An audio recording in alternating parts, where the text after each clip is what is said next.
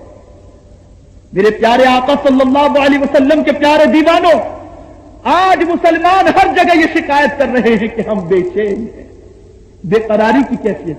میں سوال پوچھوں آپ جواب دیجیے گا، بتائیے آج مسلمان ہر جگہ بے چین نظر آ رہا ہے یا نہیں آ رہا؟ آپ جواب نہیں دے رہے، اس کا مطلب آپ بالکل اطمینان سے ہیں۔ بے چین ہے یا نہیں آج مسلمان؟ آج جہاں دیکھا جائے مسلمان اپنے آپ کے لیے بے قراری کا اظہار کر رہا ہے، بے چینی کا اظہار کر رہا ہے۔ آؤ آپ سب چین کے متلاشی ہو، آپ کو سکون چاہیے نہیں چاہیے؟ اطمینان چاہیے؟ آؤ میں آپ کو سکون بتاتا ہوں۔ میرے آقا صلی اللہ تعالی علیہ وسلم ارشاد فرماتے ہیں قرۃ عینی فی الصلاۃ، نماز میں میری آنکھوں کی ٹھنڈک ہے۔ اور ظاہر سی بات ہے جب آنکھوں کو ٹھنڈک پہنچتی ہے تو دل کو چین ملتا ہے، جب آنکھوں کو ٹھنڈک پہنچتی ہے تو دل کو قرار ملتا ہے۔ دیکھیے سرکار نے یہ نہیں فرمایا قرۃ عینی فی الصیام، قرۃ عینی فی الزکاۃ، قرۃ عینی فی الحج، یہ نہیں فرمایا۔ فرماتے ہیں کہ میری آنکھوں کی ٹھنڈک نماز میں ہے، روزہ بھی فرض، حج بھی فرض، زکات بھی فرض، لیکن میرے آقا صلی اللہ علیہ وسلم فرماتے ہیں کہ نماز میں میری آنکھوں کی ٹھنڈک ہے، اس لیے کہ اگر سرکار علیہ الصلوۃ والتسلیم یہ فرماتے کہ روزے میں میری آنکھوں کی ٹھنڈک ہے تو 1 سال میں 1 مہینے کے لیے سرکار کی آنکھوں کو ٹھنڈک پہنچتی۔ اگر سرکار فرماتے حج میں میری آنکھوں کی ٹھنڈک ہے تو سال میں 5 دن کے لیے وہ بھی جو صاحب استطاعت ہیں وہ عمل کرتے تو اس کے سبب سے میرے آقا کی آنکھوں کو ٹھنڈک پہنچتی۔ زکات صاحب مال اگر دیتے سال میں 1 مرتبہ تو میرے آقا صلی اللہ علیہ وسلم کی آنکھوں کو ٹھنڈک پہنچتی۔ لیکن نظام قدرت دیکھو کہ اللہ عز و جل نے نماز کا حکم فرما دیا اور حضور فرماتے ہیں نماز میں میری آنکھوں کی ٹھنڈک ہے۔ تو نماز ایک ایسا عمل ہے کہ اگر پوری دنیا کا جائزہ لیا جائے تو کوئی گھڑی ایسی نہیں جس میں نماز نہ پڑھی جاتی ہو۔ آپ اگر دیکھیں اس وقت ہندوستان کے اندر رات ہے تو امریکہ کے اندر دن ہوگا، اس وقت اگر یہاں پر شام ہے تو لندن کے اندر صبح ہوگی۔ غرض کہ اگر آپ دنیا کا جائزہ لیں گے تو ہر گھڑی ہر مقام پر کہیں نہ کہیں نماز کا سلسلہ چل ہی رہا ہوگا، بغیر نماز کا کوئی معاملہ نہ ہوگا۔ اب آپ دیکھیں میرے آقا فرماتے ہیں قرۃ عینی فی الصلاۃ، نماز میں میری آنکھوں کی ٹھنڈک ہے، آنکھوں کو ٹھنڈک پہنچے گی، آقا کو چین نصیب ہوگا۔ تو اے سرکار کے دیوانوں، اگر تم نے نماز پڑھی سرکار کی آنکھوں کو ٹھنڈک پہنچے گی، آقا کو چین نصیب ہوگا، اور جب آقا چین نصیب آقا کو ہو جائے گا تو جو رسول اپنے امتیوں سے چین حاصل کر لے وہ اپنے امتیوں کو بے چین کبھی ہونے نہیں دے سکتے۔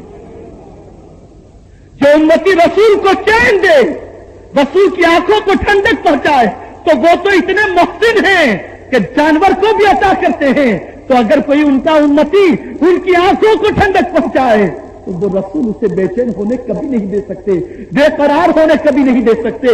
لیکن افسوس، 100,000 افسوس، آج ہم بے چینی کا علاج، بے قراری کا علاج شراب کے اڈوں پر مسلمان تلاش کر رہا ہے، فلم بینی میں مسلمان تلاش کر رہا ہے، جوا کھیلنے میں مسلمان تلاش کر رہا ہے، اور کہتا ہے ٹینشن بڑھ گیا ہے، کیا کریں؟ شراب پیتے ہیں سکون مل جاتا ہے، ٹینشن بڑھ چکا ہے، پکچر دیکھتے ہی اطمینان مل جاتا ہے۔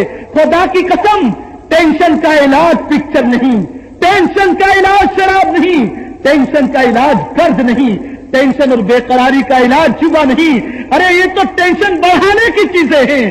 آؤ میرے آقا صلی اللہ علیہ وسلم فرماتے ہیں کہ جب کبھی اضطرابی کیفیت مجھ پر طاری ہوتی، میں نماز پڑھ لیتا، مجھے سکون مل جاتا، میں اللہ کی بارگاہ میں سربسجود ہو جاتا، مجھے اطمینان مل جاتا۔ اے اسلام کے مقدس شہزادوں، سرکار کی محبت میں ڈوب کر تم سجدہ کرو تو صحیح، یہ ایک سجدہ جسے تو گراں سمجھتا ہے 1000 سجدوں سے آدمی کو دیتا ہے نجات۔ دنیا والوں کے سامنے جھکنے کے لیے انسان کتنا پریشان ہے، پریشانی ہوتی ہے، دنیا والوں کے دربار میں انسان چلا جاتا ہے۔ نہیں، پریشانی کا علاج اللہ کے رسول صلی اللہ علیہ وسلم کے دربار میں جھک جانا ہے۔ پریشانی کا علاج اللہ کے اولیاء کی بارگاہ میں جا کر ان کے توسل سے رب کی بارگاہ میں بھیک مانگنا ہے۔ یقیناً اگر انہوں نے اپنے لبوں کو جنبش دے دی گی، ہماری پریشانی دور ہو جائے۔ افسوس، 100,000 افسوس، تھوڑی سی تکلیف پر کتنی شکایتیں ہم کرتے ہیں، تھوڑی سی مصیبتوں پر کتنے شکوے ہم کرتے ہیں، اور کیفیت ایسی ہوتی ہے کہ شاید شہر کا کوئی شخص ایسا ہو جسے ہماری تکلیف کا علم نہ ہو۔ ہم اپنی تکلیف کے تذکرے اتنے کرتے ہیں، غریبی آ جائے دنیا والوں کو ذکر کر دیتے ہیں کہ ہم غریب ہو چکے، لیکن جب دولت کی فراوانی ہو تو چھپا کے رکھتے ہیں، بتاتے نہیں کہ ہم مالدار ہو چکے۔ کتنا فرق ہے ہمارے اوپر۔ حضرت ایوب علیہ نبینا علیہ الصلوۃ والتسلیم جب شدید بیمار ہوئے، آپ کی زوجہ نے عرض کیا، میرے سرتاج آپ تو اللہ کے نبی ہیں، آپ دعا کرو، آپ کی تکلیف دور ہو جائے گی، میں آپ کی تکلیف کو نہیں دیکھ سکتی۔ قربان جائیے ان خاتون پر کہ جو اپنے شوہر کو تکلیف میں دیکھ کر بے قرار ہو جاتی تھی، اور آج شوہر کو تکلیف دے کر کے عورتیں مسکراتی، خوش ہوتی۔ وہ عورتیں تھیں جن کے دل میں اللہ کے رسول صلی اللہ علیہ وسلم کی اور اللہ عز و جل کے ارشاد کا خیال تھا، محبت تھی ان کے دل کے اندر۔ وہ جانتی تھی کہ شوہر کی ناراضگی میں اللہ اور اس کے رسول کی ناراضگی ہے، شوہر کو خوش کرنے میں اللہ اور اس کے رسول کی خوشی ہے۔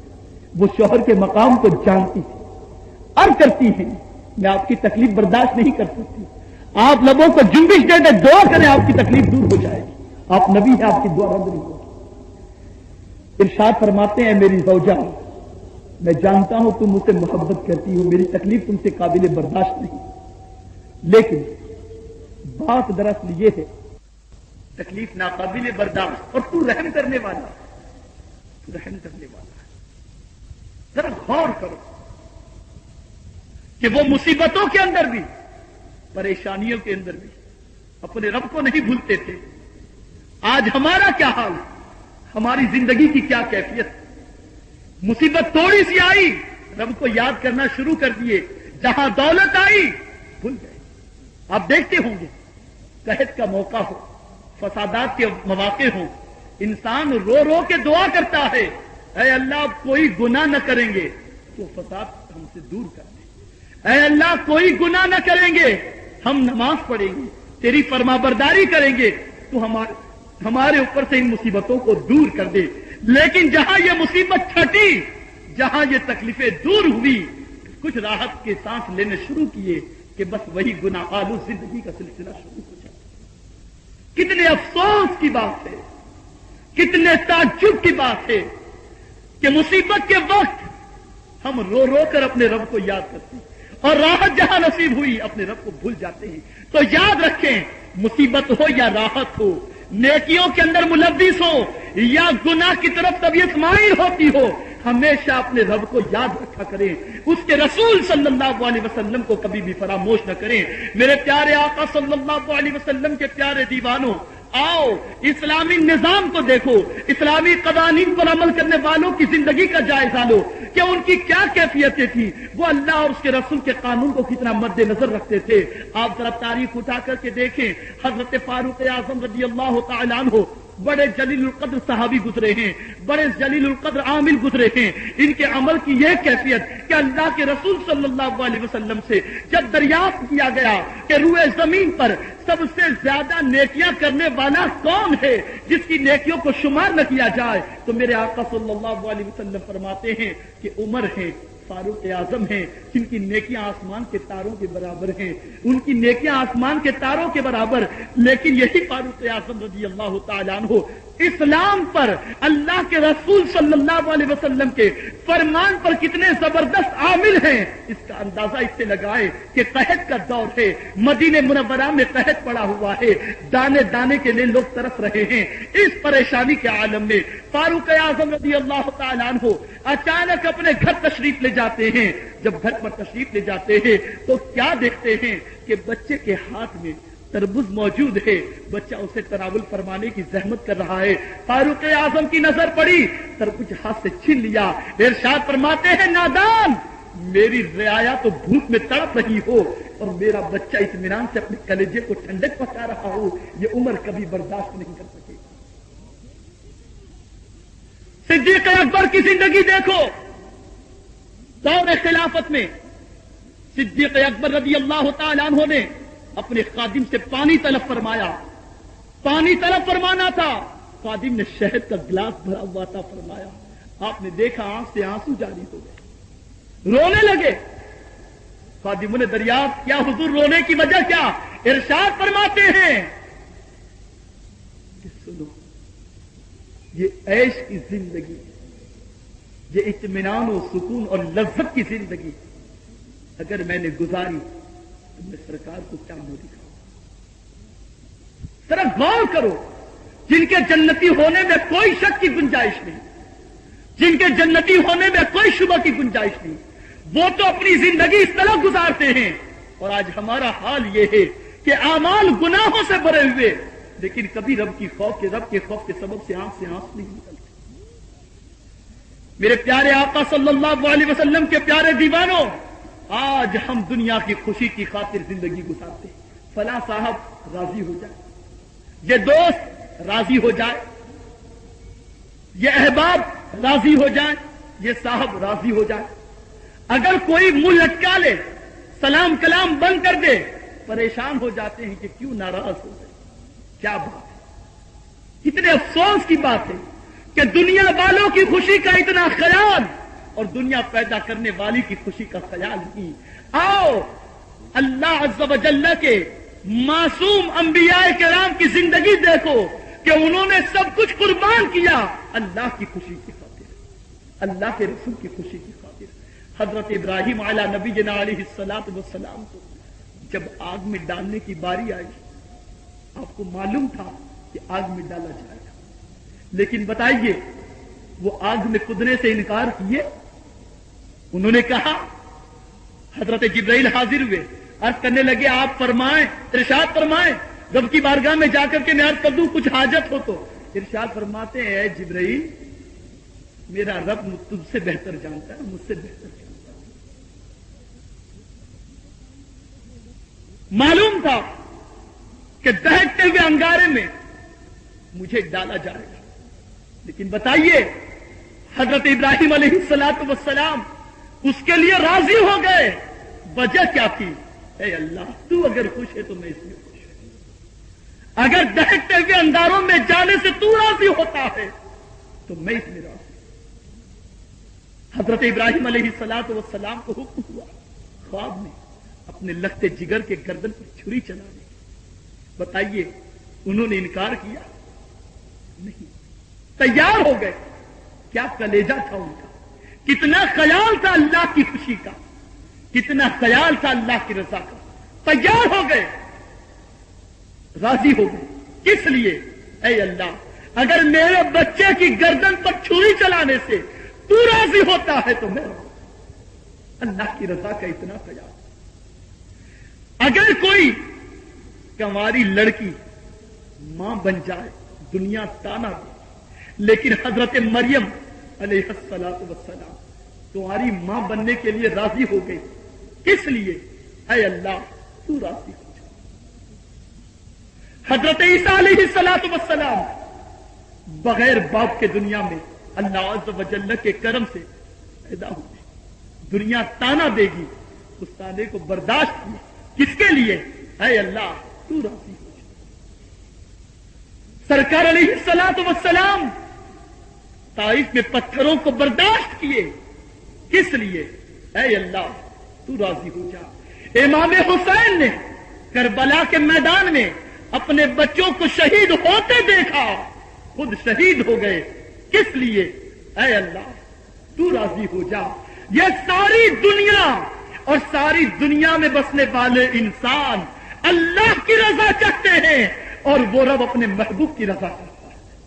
مصطفیٰ جان رحمت کی رضا چاہتا ہے، سرکار علیہ السلام کی رضا چاہتا ہے.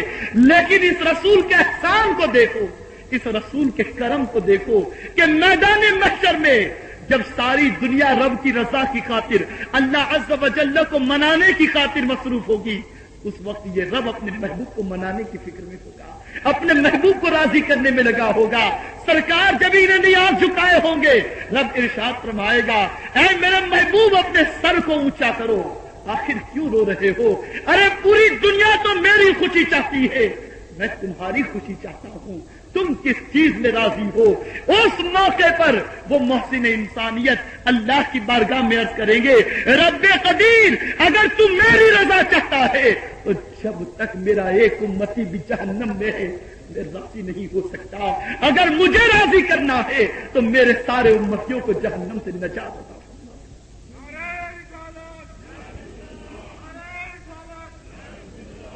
ذرا غور کرو، اللہ کے رسول صلی اللہ تعالی علیہ وسلم کو اپنے امتیوں کا کتنا خیال تھا. راتوں کو اٹھ کر بھی اپنے امتیوں کی یاد میں روتے تھے. پیدا ہوئے اپنے امتیوں کو یاد کرنا. اے سرکار کے غلاموں اپنی قسمت پر ناز کرو، اپنی قسمت پر فخر کرو. ذرا اتنا تو سوچو کہ پہلے انبیاء کرام کا کوئی امتی اگر کوئی گناہ کرتا تو صبح جب وہ بیدار ہوتا تو اس کے دروازے پر اس گناہ کے رجسٹر کو لگا دیا جاتا اور پوری دنیا جان جاتی کہ اس نے کیا گناہ کیے. سزا یہ ہوتی کہ سخت سے سخت ترین سزائے آدھا کاٹ دیے جاتے. یہ سزائے ان انبیاء کرام کے امتیوں کے گناہوں کے احوال قرآن میں موجود ہیں. لیکن اے امت مصطفیٰ اپنی قسمت پر ناز کر. گناہ کر رہے ہو دروازے پہ نہیں لکھا گیا، گناہ کر رہے ہو دنیا والوں کو بھی نہیں معلوم، کیا کیا جرائم کیے ہو دنیا والوں کو نہیں معلوم. رب جانتا ہے، بندہ جانتا ہے. لیکن یہی بندہ اتنے جرم کرنے کے بعد، نمازوں کو ترک کرنے کے بعد، پکچروں کو دیکھنے کے بعد، شراب پینے کے بعد، ناجائز چیزیں اور حرام کاری کرنے کے بعد بھی جب یہ بندہ اپنی تنہائی کے اندر اپنے رب کی بارگاہ میں آنسوؤں کی سوغات لے کر حاضر ہو جاتا ہے تو یہ رب دنیا والوں کو نہیں بتاتا کہ اس نے یہ گناہ کیا تھا اور آنسوؤں کی سوغات لے کر آیا تو میں نے اسے معاف کر دیا، بلکہ تنہائی میں جس طرح وہ گریوں زاری کرتا ہے اللہ کی رحمت جوش میں آتی ہے، اس کے سارے گناہوں کو معاف کر دیتا ہے اور ایسا گناہوں سے پاک کر دیتا ہے جیسے اس نے کبھی گناہ کیا ہی نہیں۔ کتنا کرم ہے اس رب کا، کتنا احسان ہے اس رب کا۔ لیکن بتاؤ اس رب کے اتنے احسان ہونے کے باوجود اس رب کا ہم نے کتنا خیال؟ خدا را اللہ عز و جل اور اس کے پیارے حبیب صلی اللہ علیہ وسلم کے فرامین کو ہاتھوں سے مت جانے، نمازوں کی پابندی کرو، نیک عمل کرو، اللہ کے رسول صلی اللہ علیہ وسلم کی محبت میں زندگی گزار دو۔ ارے مسلمان اس کا نام نہیں جو نمازوں کو ترک کرے۔ ارے بے نمازی کی سزائیں اتنی سخت ترین ہے، اتنی سخت ترین ہے کہ جس کی کوئی انتہا نہیں۔ حدیث مبارکہ میں اس کی سخت ترین وعید آئی ہے، اور حضرت فاروق اعظم رضی اللہ تعالیٰ عنہ کے دور خلافت میں ایک عورت جو بیوہ تھی، خود محنت کرتی، خود کماتی، ایک دن صبح سے وہ نکلی، محنت کرنے کے بعد شام کو جو کچھ اسے ملا اس سے وہ تیل خرید کر اپنے مکان کی طرف جا رہی تھی، ٹھوکر لگی، تیل گر گیا، بھاگتی ہوئی فاروق اعظم کے دربار میں پہنچی، عرض کرنے لگی اے امیر المؤمنین میرا تیل گر گیا، میرا کوئی کمانے والا نہیں، آپ نے خادم کو حکم فرمایا بیت المال سے اسے تیل دے دیا جائے۔ اور کرتے فاروق اعظم امیر المؤمنین مجھے وہ تیل نہیں چاہیے، مجھے تو جو میرا تیل گرا ہے زمین پر وہی تیل مجھے چاہیے۔ ارشاد فرماتے کبھی زمین میں تیل گرا ہو اور زمین اسے جذب کر لے تو دوبارہ وہ تیل کیسے مل سکتا ہے؟ حضرت امیر المؤمنین مجھے وہی تیل چاہیے اور میں وہی لوں گی، اس کے علاوہ نہیں چاہیے۔ فاروق اعظم رضی اللہ تعالیٰ عنہ خادم کو حکم فرماتے کاغذ اور قلم لایا گیا، آپ نے اس پر ایک چند سطریں لکھی، ارشاد فرماتے ہیں جانے کے بعد اس جگہ جہاں تیرا تیل گرا اسے دفن کر دیا۔ وہ گئی اور جانے کے بعد اسی جگہ اس نے اس پرچی کو دفن کی۔ دفن کرنا تھا کہ تیل کا فوارہ نکلا، اس نے اپنا تیل بھر لیا، روانہ ہو گیا۔ صحابہ کرام کو جب اس چیز کا علم ہوا فاروق اعظم رضی اللہ تعالیٰ عنہ کے پاس حاضر ہوئے، عرض کرنے لگے امیر المؤمنین آخر کون سی قرآن کی آیت آپ نے لکھی تھی جس سے زمین نے جو تیل نگل لیا تھا، جو تیل لے زمین نے جذب کر لیا تھا، وہ زمین دوبارہ کیسے عطا کر دی؟ آخر وہ وظیفہ، وہ قرآن کی آیت، وہ نقش، وہ ورد ہمیں بھی عطا فرمائیں۔ آخر اس نے کیا آپ نے لکھا تھا، آپ کو جواب عطا فرمائیں۔ ارشاد فرماتے سنو، میں نے اس میں کوئی قرآن کی آیت نہیں لکھی تھی، میں نے اس میں کوئی نقش نہیں لکھا تھا، میں نے اس میں کوئی ورد نہیں لکھا تھا، بس اتنا لکھا تھا اے زمین تو اس بڑھیا کا تیل اسے لوٹا دے ورنہ تجھ میں ایک بے نمازی کو دفن کر دوں گا۔ بس اتنا لکھنا تھا، اس زمین نے تیل دے دی۔ اے اسلام کے مقدس شہزادوں، زمین بھی بے نمازی کو قبول کرنے کو تیار ہے۔ مرنا ہے اور مرنے کے بعد اسی قبر میں جانا ہے، اسی زمین کے اندر جانا ہے۔ اگر زمین نے اگل کے اور زمین نے باہر پھینک دیا تو کیا حشر ہوگا؟ خدا را نمازوں کو ترک کرو، نمازوں کو مت چھوڑو، نمازوں کے تاریخ مت بنو، مسجدوں کو آباد کرو، اللہ عز و جل کی فرما برداری کرو، اس کے پیارے حبیب صلی اللہ علیہ وسلم کی سنتوں کے عامل بن جاؤ، اسلام کے اعتبار و ترائی کے مطابق زندگی گزارو۔ یہ پکچر دیکھنا، یہ شراب، یہ لہو و لعب، یہ اللہ اس کے رسول کی نافرمانی، یہ جھوٹ، یہ غیبت، یہ چغلی اور یہ برے کام، یہ ساری چیزیں تباہی کے اسباب ہیں، اللہ عز و جل کی ناراضگی کی چیزیں، ان سے بچو، ان سے گریز کرو۔ سنی دعوت اسلامی کا پیغام کیا، اس کا مقصد کیا؟ الحمدللہ ثم الحمدللہ۔ حیدرآباد کے باشندوں اپنی قسمت پر ناز کرو، خوش ہو جاؤ کہ آج اللہ عز و جل نے اس کے پیارے حبیب صلی اللہ علیہ وآلہ وسلم کے صدقے میں ذکر رسول کی محفل کے انعقاد کی اجازت ہمیں عطا فرمائی۔ یہ آج کی یہ محفل محفل سے آپ جائیں گے، آپ یہ نہ سمجھنا کہ اس محفل میں صرف ہم اور آپ یہاں آئے، نہیں، اللہ کے معصوم فرشتے بھی اس محفل میں موجود ہیں۔ اے سرکار کے دیوانوں، جب اس اجتماع سے تم لوٹو گے، واپس ہو گے، تو یہ فرشتے بھی اپنے رجسٹر کو لے کر اللہ کی بارگاہ میں پہنچیں گے۔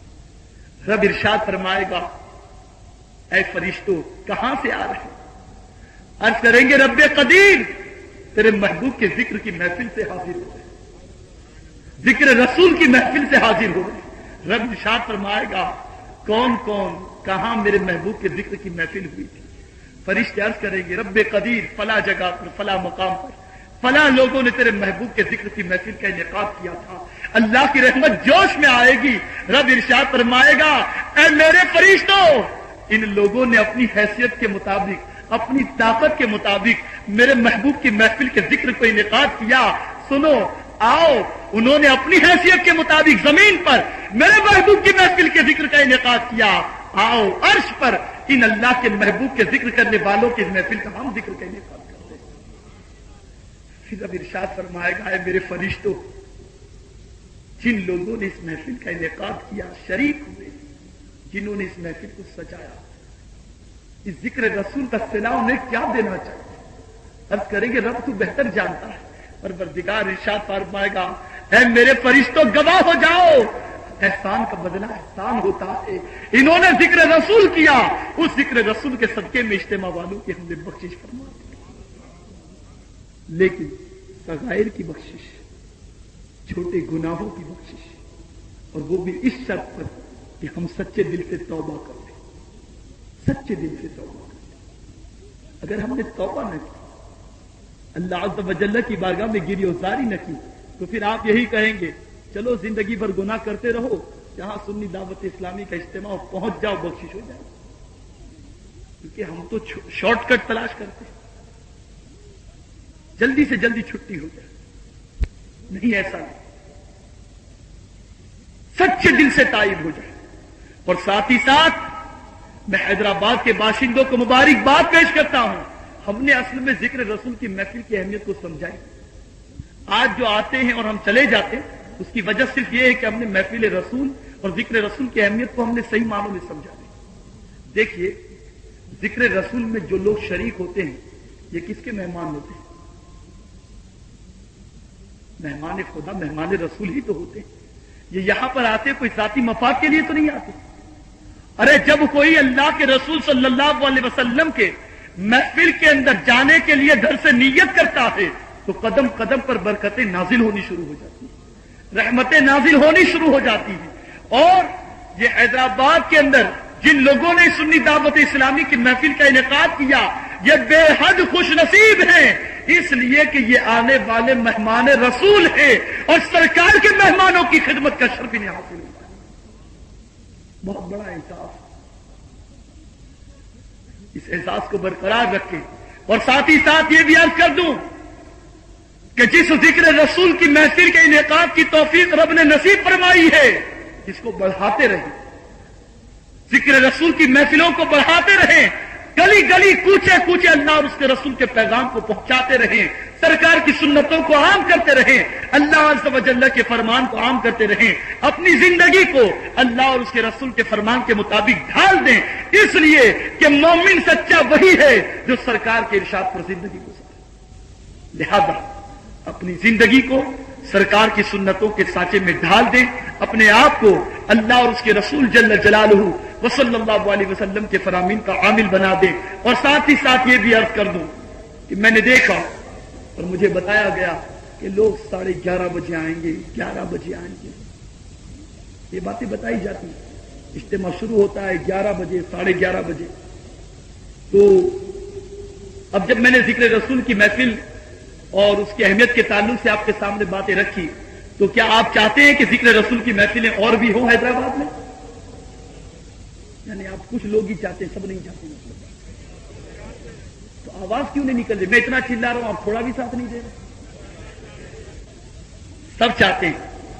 ارے یہ آپ کا کہہ دینا کہ ہم سب چاہتے ہیں، یہی اللہ کو پسند آ جائے کہ میرے یہ بندے میرے محبوب کی ذکر کی محفل کو چاہتے ہیں, یہی ادا پسند آنا چاہتے ہیں, تو تھوڑی سی زبان ہلانے میں آپ کو اتنی دقت کیوں ہوتی ہے؟ آپ چاہتے ہیں نا سب, ماشاء اللہ.